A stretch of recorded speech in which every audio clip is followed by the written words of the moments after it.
Alrighty, lesson 1.2. I think this is maybe the fourth video going through working on that first page. So let's add some more to that note page you've got going. Multiplicative inverse. That's two big words, multiplicative inverse. And what it is, it's also known as the reciprocal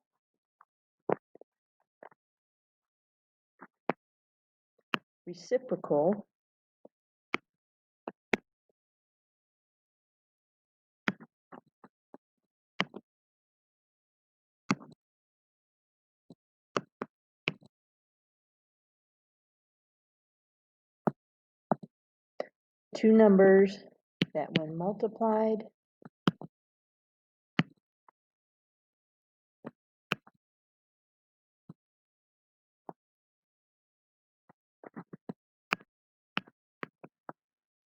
together result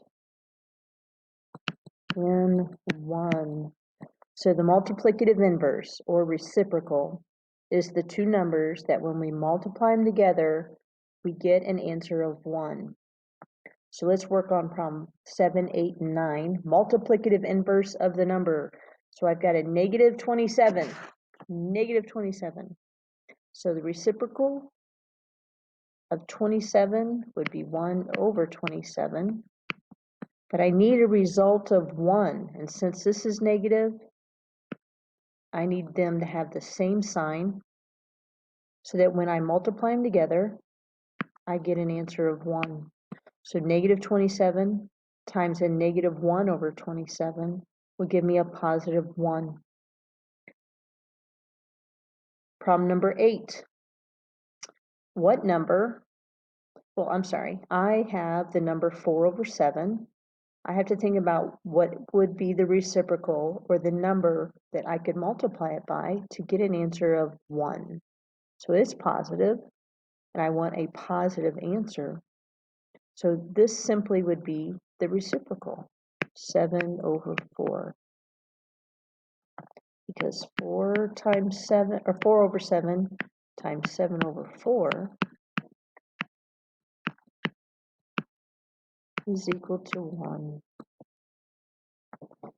Number 9, negative 1/3. Now, I want a positive 1 as my answer. So I have to think, what am I going to multiply this by to get a positive 1? Well, if this is a negative, the reciprocal is also going to have to be a negative.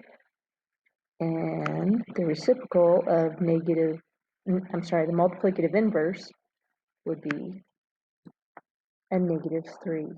So again, let's multiply them out so you can kind of see how we wind up with that negative 1, or I'm sorry, positive 1. We got negatives on the brain. Negative 1/3 times a positive 3. It'll wind up being 3 over 3. And what does this simplify down to? 1. Okay, I've done number 7, 8, and 9. All talking about multiplicative inverse. You have to find that reciprocal and then decide if it's going to be a positive or